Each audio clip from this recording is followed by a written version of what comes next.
When Alex called to say that he needed to talk to me in person, that it was urgent and couldn't wait another day, I was in the supermarket queue, holding a bag of flowers and a bottle of wine, because in my mind it could only mean an attempt at reconciliation, a belated but welcome gesture, after weeks in which we barely exchanged decent words at home, after whole nights in which he pretended to be asleep before I even got out of the bath, and mornings in which the only sound between us was the kettle whistling while I made coffee. And even with all the signs pointing to the contrary, I still believed that maybe, just maybe, he was ready to start again, that he would remember our wedding anniversary, that he would say something along the lines of, "I miss you." And so I left the flowers in the car, smoothed my hair in front of the rearview mirror, and drove to the appointed place, a coffee shop in the center, where we used to go before work, when we were still two young lovers having fun arguing about who would pay the bill. And there he was, sitting with the posture of someone who didn't want to be there, with his eyes fixed on his cell phone and the expression of someone who had rehearsed that moment for a long time. And when I approached him, he didn't even smile. He just pushed a black folder towards me and said that he was in love with someone else, that there was no point in denying it, that there was no point in pretending anymore, and that that person was Ellie, my cousin, my childhood best friend, the one who grew up with me, who shared toys, secrets, and teenage dreams, and who was now sleeping with my husband, with the man I chose to build a life with, who I breastfed in my fears and hopes for more than a decade, who I hugged in the difficult early hours when he lost his job, or when his father fell ill, and the shock was so great that I couldn't react. I didn't cry, I didn't shout, I didn't make a fuss. I just sat there in front of him with a bitter taste in my mouth and a tingling in my hands, as if my body was trying to process the size of the fall before my mind.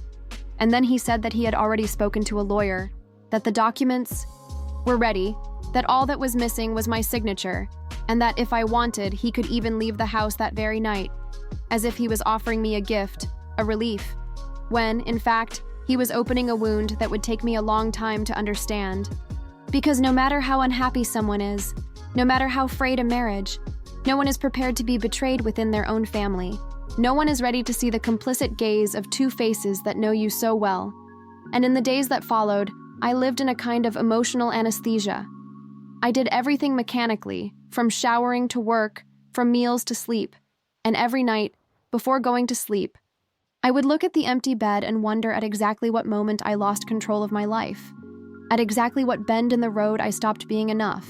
And it was in this state of apathy that I found, by chance, a forgotten letter in the back of the dresser drawer in Ellie's handwriting, a letter addressed to Alex, in which she said that she couldn't wait to be able to walk with him hand in hand without fear, to build a house together, to leave the shadow of the past behind, as if I were just that, an obstacle to be overcome.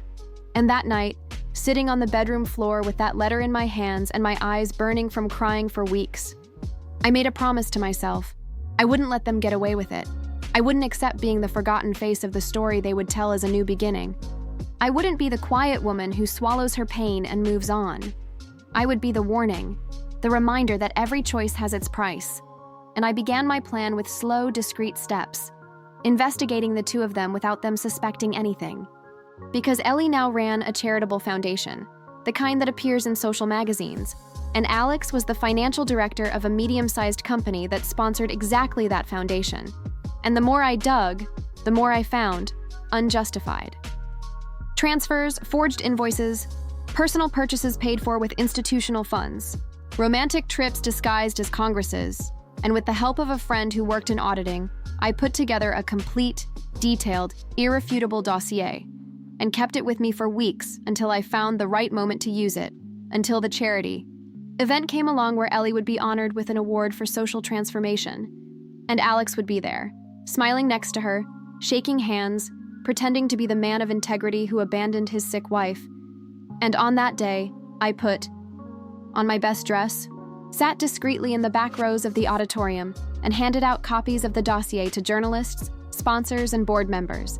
And when the first questions began to come in, their smiles disappeared one by one, replaced by silences, stutters, and terrified looks. And when Alex's name was mentioned as an accomplice in the embezzlement of funds, he tried to get up, but was restrained by security guards. And while the crowd swirled, I left through the side door with the serenity of someone who has finally taken the first step towards getting their story back on track. And over the next few days, the headlines exploded like bombs. Scandal at Social Foundation. Financial director is investigated for fraud. Cousin and founder are accused of institutional corruption, and each new piece of news was like an antidote to every night I spent awake. Each meme with their faces that circulated on the internet was like a caress on the ego they had trampled. And although many said I should let it go, that revenge doesn't heal, I knew that this wasn't just revenge. It was justice. It was an answer. It was balance. It was looking in the mirror and saying, you did what you needed to do. And as their house collapsed, the messages started to arrive. From strangers, from former colleagues, even from relatives who took my side. And while Alex lost his job, Ellie saw her foundation shut down and her accounts frozen. And when the two of them tried to blame each other publicly, the little bit of dignity that remained evaporated in front of the cameras.